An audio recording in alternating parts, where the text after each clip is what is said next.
How you doing, folks? This is Brother Mike, and I'm coming to you today with a matter of the utmost gravity.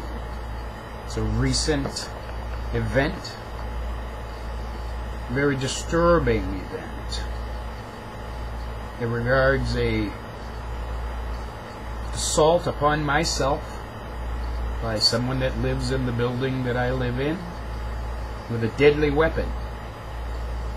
I don't know if you've ever been attacked by a person with a deadly weapon, but I can tell you one thing. It's a traumatizing event. And what I want to convey to you is a synopsis of this event. It is a synopsis following this criminal act. It describes my ability, or my attempt, I should say, to get some assistance from my local police department. I live in the city of Worcester, Massachusetts. And Worcester, Massachusetts is a pretty interesting place. There's a lot of crime in Worcester. There's a lot of poverty in Worcester. 17.7% of the citizens of Worcester live in poverty. And the reaction and response of the local authorities, namely the police department, to criminal activity that occurs in neighborhoods of citizens who are afflicted with poverty is, how do I say it? Very, very disturbing.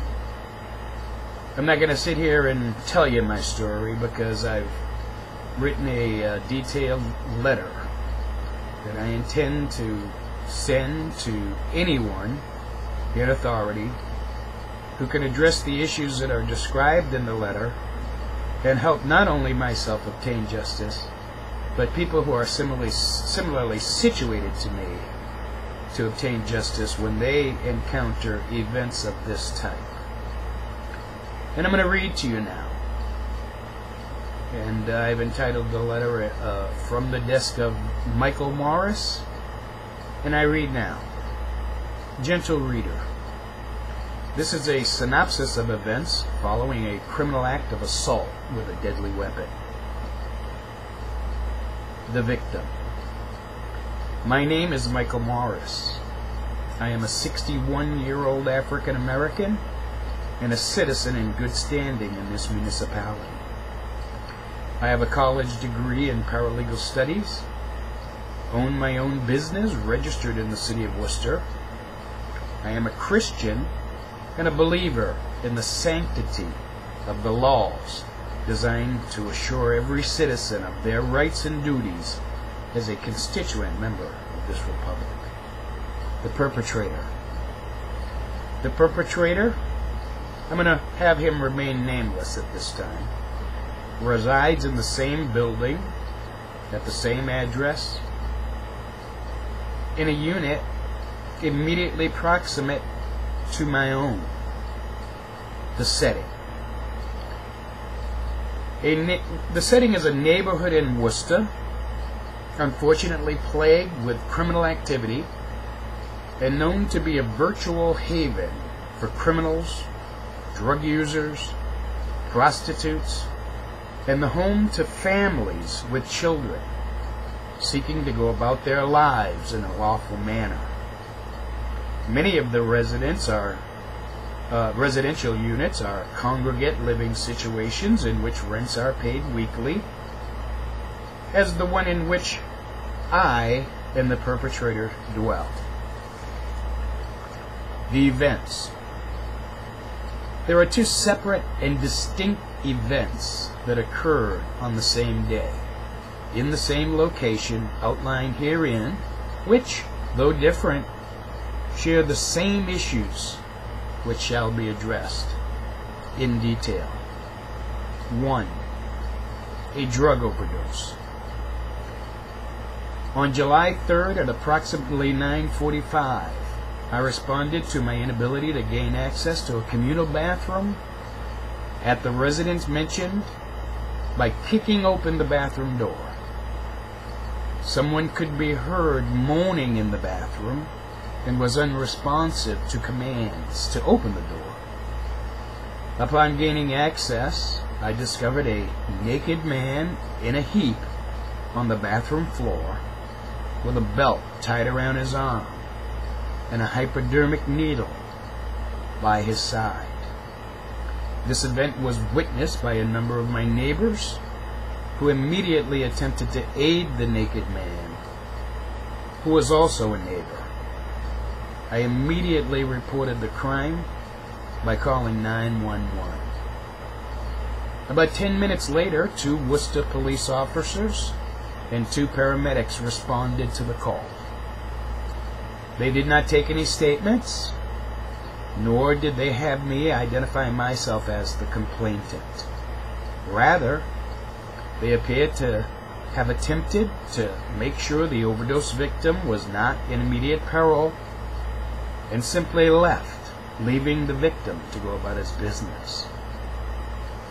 When I asked whether they were going to take the victim into custody or detain him for the purpose of tending to his welfare, they informed me that this was the second time they had intercepted this individual at this location in a state of self-abuse by drug overdose. One paramedic went on to comment, "You can lead a horse to water, but you can't make him drink." Whether the police seized the hypodermic needle as evidence is not known. Apparently no efforts were made to determine what the substance was that caused this reaction. They all just left us there with the dazed, naked man who was able to stumble back to his dwelling across the hall from my own. Despite being obviously in violation of at least 3 criminal statutes, i.e., disturbing the peace, General Act Section 15, 1917, Chapter 275, being in possession of a hypodermic needle, and the Controlled Substance Act 94C, Section 34, possession of the drug that put him in this state, he was not criminally charged.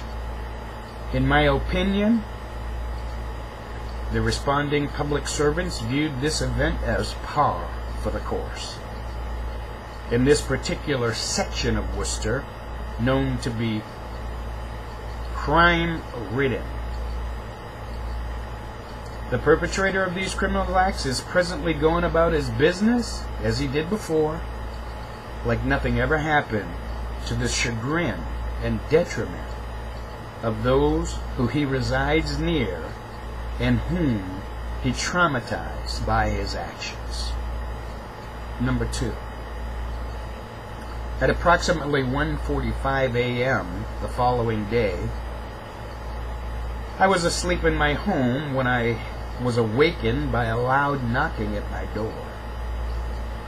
When I opened the door, another one of my neighbors, this unnamed individual, was standing in the hallway outside my door in a condition of obvious intoxication. He was either high on alcohol or drugs. He asked me for a cigarette. I informed him that he could not have one and chastised him for waking me out of a sound sleep. I further informed him, since he was a new resident in the building, that if he wanted to have good relations with me, he would never do such a thing again, and I attempted to shut my door. His response was to take both fists and interrupt the closing of my door with a violent action that caused the door to fly back in my face. He then attempted to move forward into my residence. Fearing for my safety, I fetched a golf putter and motivated him to return to his residence. Approximately 20 seconds later, I heard another series of knocks at my door. When I opened the door, this gentleman was standing there with a long butcher knife and was waving it at me in a menacing manner, declaring his intention to use it on me in a violent manner. I returned for my putter and again persuaded him to return to his room. This event was witnessed by two of my neighbors. Given the lateness of the hour and the events that had transpired previously, I opted to wait until the next day to report this crime because I had to be to work in the morning and was more desirous of getting some rest. Analysis. The next day, following my work day, I and an eyewitness to this assault went down to the Worcester Police Department at approximately 9:57 p.m. to file a criminal complaint against this unnamed individual.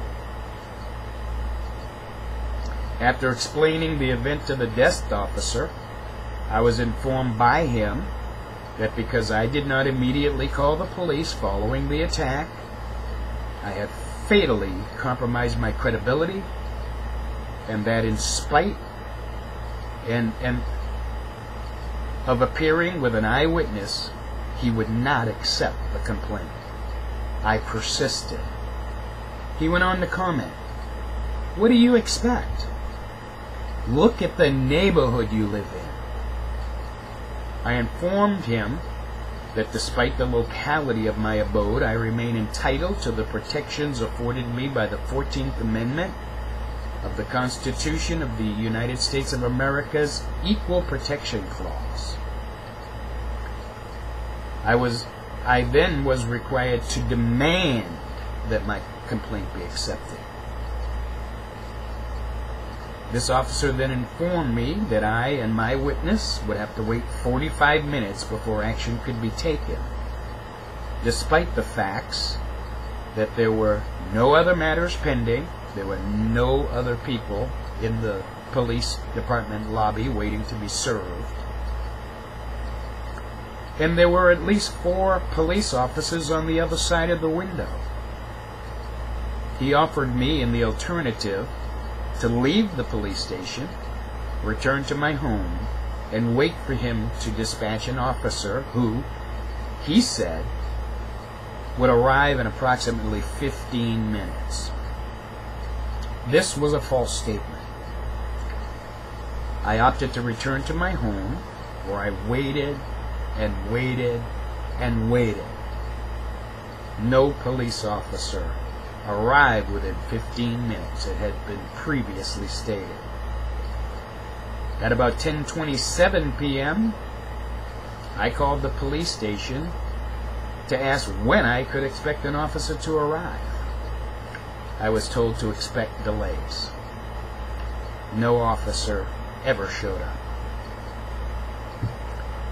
At about 12:36 a.m. the following day, I was lying in bed and my phone rang twice. When I answered, there was no answer on the other line. Suspecting it may have been the responding officer, I quickly went to the window that gives me access to the street in front of my building.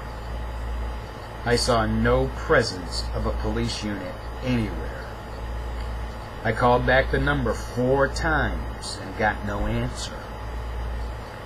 Finally, after making human contact, it was alleged by the dispatcher I contacted, seeking to determine the nature of the call I received, that the call was placed by a police officer, James Foley.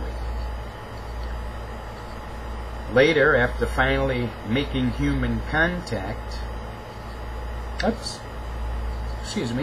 who she claimed had been parked outside of my residence for some time.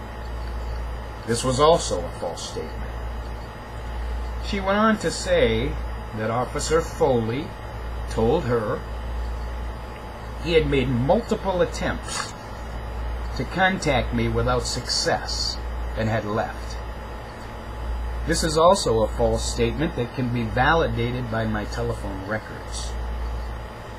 This dispatcher informed me that the officer also told her that he had attempted unsuccessfully to gain entry to my building. Well, of course he couldn't gain entry, because the main entry to my building remains locked, and access can only be gained by residents with a key. Because of the reference by the police officer at the station about where I live and what I should expect from living there, and because of reports from others about the lack of police response to crime in my neighborhood, I felt it prudent to avail myself of assistance from Janya Churchak, Esquire, Director of Human Rights and Disabilities for the City of Worcester. She can be contacted at 508-799-1152 regarding the matter of the assault with the deadly weapon. She made some phone calls on my behalf, and through her efforts, I was able to finally have my complaint taken after over a week of attempting to do it myself alone. An officer appeared at my residence and took mine as well as my witness's statement and assured us he was on the case. He gave me an assignment. I was to deliver to him the name of the perpetrator, whose name I did not know at the time. I did as he asked. When I was able to glean the person's name from an anonymous source, I returned to the police station to give it to the officer at the desk. Previously, I had attempted to call the complaint line of the Worcester Police and leave it, but had no faith in the protocols of the process I was confronted with over the phone. It was a very confusing process. I left a message, but I wasn't convinced that it had been recorded. I wanted to be doubly sure Officer Foley received my message. When I went down there, it was about 9:30 p.m. on a Friday after work. I was served by a bald, young, African-American officer, and I informed him I was delivering the name of the individual who had assaulted me to Officer Foley. He told me he couldn't take the message, and that I would have to wait at the police station until 11 o'clock p.m., at which time Officer Foley would be reporting for duty, and refused to accept the information. By this time, I had almost about had enough. I said, "Hold on now. I'm not waiting for an hour and a half to deliver this information. Don't you people have some form of system where you can leave the information for him in an inbox or something that officers check upon arriving for their shift?" I had to practically force this officer to take the information. He took it, but informed me there was no guarantee that Officer Foley would receive it. I found having to make these efforts to get a police reaction to my attack extraordinary. Apparently, Officer Foley did get the information. Finally, on or about Tuesday, July the 10th, I was contacted by Officer Foley by the phone through a voicemail message stating he would be appearing at my residence around 11:30 p.m. to take and process my complaint. He never showed at that time. at approximately 12:30 a.m. the next day, I just happened to rise from my sleep and was able to respond to a phone call. It was the dispatcher informing me that Officer Foley was downstairs. I dressed and went downstairs. Frankly, I was intimidated by the spectacle I found waiting. There were 3 police cruisers parked outside my residence. I gathered my intestinal fortitude and walked towards one of the cruisers. An officer from one of the other cruisers emerged from his vehicle and stood menacingly to my right as I spoke to Officer Foley. He informed me, Officer Foley, that he was aware of me having contacted a few people about the nature of my discourse with the police surrounding this matter. He also went on to comment about the neighborhood in which I live and asked me, "What do you expect living in the type of area you live in?" I reminded him as well that regardless of my place of residence, I remain entitled to the equal protection clause afforded me by the United States Constitution and of his duty to protect those rights. He showed me a picture of the perpetrator on his computer, and I identified him. Apparently, this person is not a stranger to criminal activity. Since this date, I have had no further contact with the police, and the man who attacked me with a butcher knife is still living right next door to me, walking around like nothing ever happened. And today's date is Monday the 23rd, 20 days after this attack. Conclusion. I have been a clerk at the juvenile court in Minneapolis and have attempted to live my life in a manner which edifies all I come in contact with. I believe I have a duty as a constituent member of this republic to defend the rights of all citizens are entitled to. As a man of God, I believe I have a duty to protect the widowed and the oppressed. This is why I have gone to these lengths to compose this letter and to post this video, to make the reader and the viewer aware of what I consider to be a clear and present danger to the rights of citizens similarly situated to myself in matters such as the matter at hand.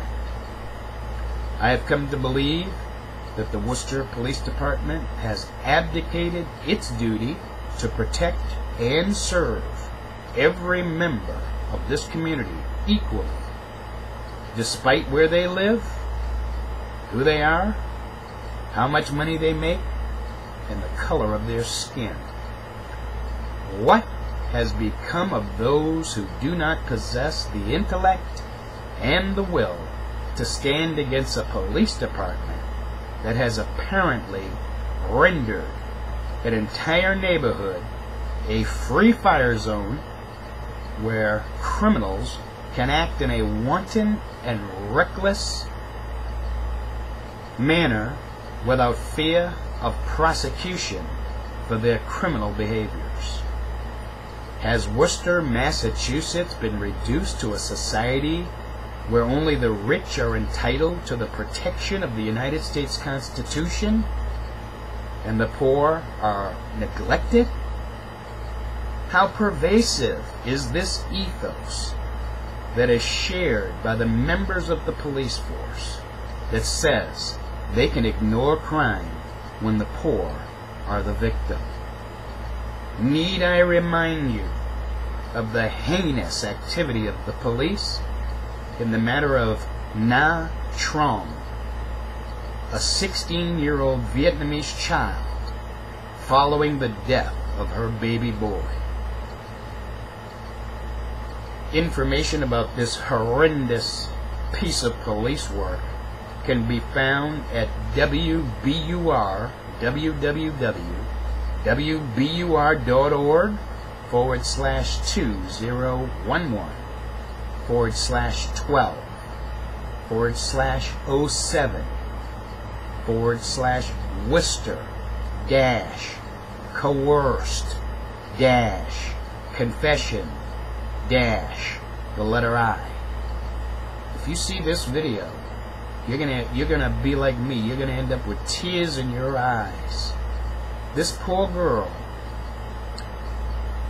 coming from a dysfunctional Vietnamese family, cared for her brothers and sisters at the age of 16 years old, and also had a child of her own who died from sudden infant death syndrome. She was arrested and she was coerced illegally into confessing to a crime that she didn't commit.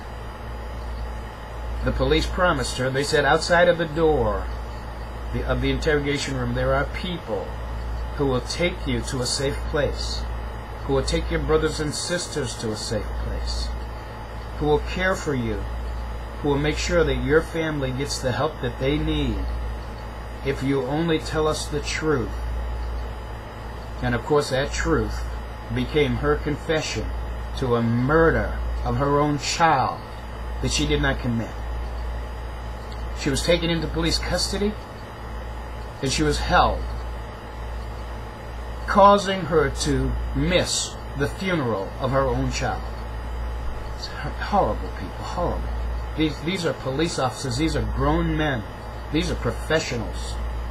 And they use tactics on this child that shouldn't even be used against a person who has been intercepted in warfare. It's terrible. Please go to this video. These police have an obvious propensity towards selective enforcement of the law and appear to harbor a disdain for certain citizens they feel are not entitled to equal protection under the law, under the United States Constitution. This ethos carries with it horrendous dangers to law-abiding citizens whose only crime is that they are minorities afflicted with poverty. Poverty in America, folks, is at a 17-year high.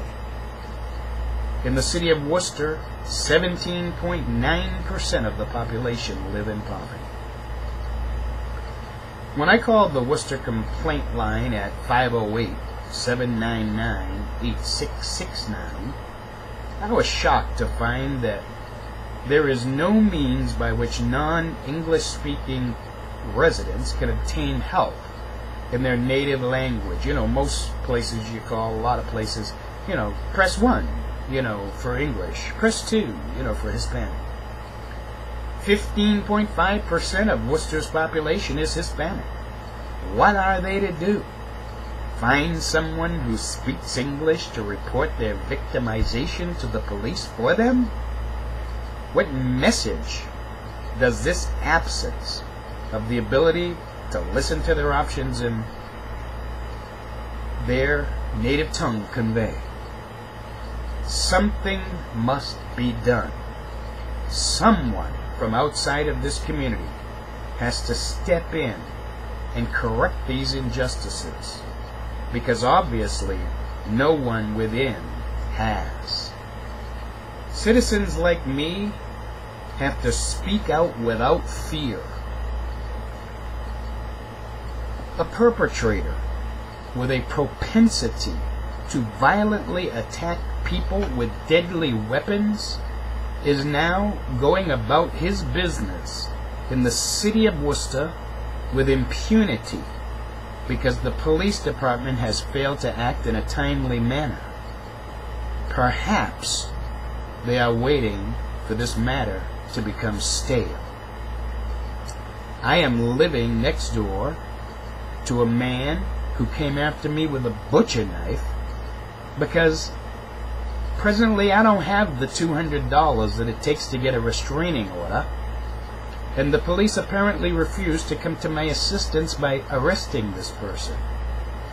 Thankfully, my landlord, another Christian man and a superior individual, has seen fit to move this individual to another floor of the building because he is more concerned for my safety than the police. In fact, his wife was violently attacked by a tenant, and when he reported the matter to the police, they did the same thing to him that they are doing to me. And he's a Hispanic gentleman. They refused to take the complaint and went so far as to attempt to intimidate him for insinuating that his complaint was being neglected. 2 police arrived. When he voiced his concerns about how they were handling the matter and told one of the police officers he felt that he wasn't doing his duty, the other police officer said to his partner, "Are you going to let him get away with that?" I mean, that's the kind of stuff that they do to people. The gentleman who overdosed in our communal bathroom should have been taken into custody and charged with the crimes he committed. A court could have ordered him to get help. We care about our neighbors, but apparently the police do not. It is a greater crime that they committed by allowing him to blatantly break the law and get away with it than his crime of self-abuse. What about us, his neighbors, who have to watch as he continues to process his way to his own demise right before our very eyes? Doesn't anyone in authority care? Apparently not. Whores and criminals have flocked to my neighborhood because they know it is a safe place to conduct their criminal transactions. The police are not fighting crime in my community. They are confining it to my community because they mistakenly and prejudicially believe that people who live here are accustomed to living with crime. And I'm also of the opinion that they allow these whores to ply their trade in my community because they can arrest the Johns and they can seize their assets, their motor vehicle, and they can sell it and use that as a source of funding for the police department. They let the whores go. Yet it's almost like the whores and the police are partners in a perverted, distorted mechanism to fund the police department.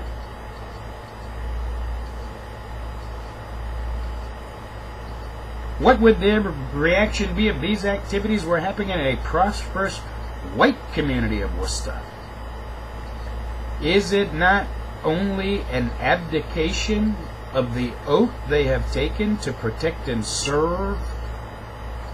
It is not only an abdication of the oath they've taken to protect and serve all members of this community and to protect the Constitution of the United States, people. It is sin. This is the identity of our public servants. My prayer. I pray that whoever reads this letter and views this video and who has the authority and the will to do something about these conditions will do whatever has to be done to address these matters with all deliberate speed. We cannot do it ourselves. We need the help of good, decent people charged with the remediation of the human rights violations outlined herein. Help us. Stop this madness. Take us out of the category of being second-class citizens because we live in the poor part of town. Allow us to live our lives in peace as we struggle day in and day out, simply to keep our heads above water in a community that is sick with sin. We'll do our part. We'll report the crime. We'll live our lives in obedience to the social norms of a civilized society. We'll raise our children to respect the law and be good citizens. We'll work to raise ourselves out of the conditions we find ourselves in. But we need our leaders and those charged with protecting and serving us to do their part too. Will you help us?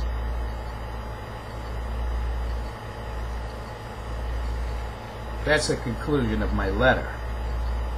I'm going to conclude, people, this tale, this not a tall tale, it's a true story of life in this community. If you're poor, and if you depend on police who mock you and neglect you when you're the victim of a crime, people, our way of life is under attack. We've got to stand together to preserve the fundamental form of decency that has caused us to at one time become a great nation, and the erosion of this decency is now causing us to become a joke, you know, a sad story of a fallen empire. I pray that if you are a person who can help in this matter, that you will come forward. You will leave a comment so that I can give you information about who I am and where I can, how I can be reached, so that I can direct you to do whatever it is that you can do to help. I pray that you would do this, because it's not only me, people. It's good, decent people and families all up and down this street, all around this street, on the next street, over the next. I mean, it's just this section of Worcester, you know, that has just been neglected. Yeah, they got foot patrols out there, but these foot patrols, they only patrol Main Street, where the merchants are, you know, where people go shopping, you know, where people from out of town drive up and down to get from one end of the town to the other. But these little streets adjacent and running off of Main Street, you know, it is a haven for these people. They've run down these streets now. They used to do it right out on Main Street. Well, they don't do it out on Main Street anymore. They come to streets like mine. And I guess as long as it ain't on Main Street, the police don't care. So if you would, please respond. And this has been another story from your brother Mike. And I'm just going to say God bless you and God bless this republic.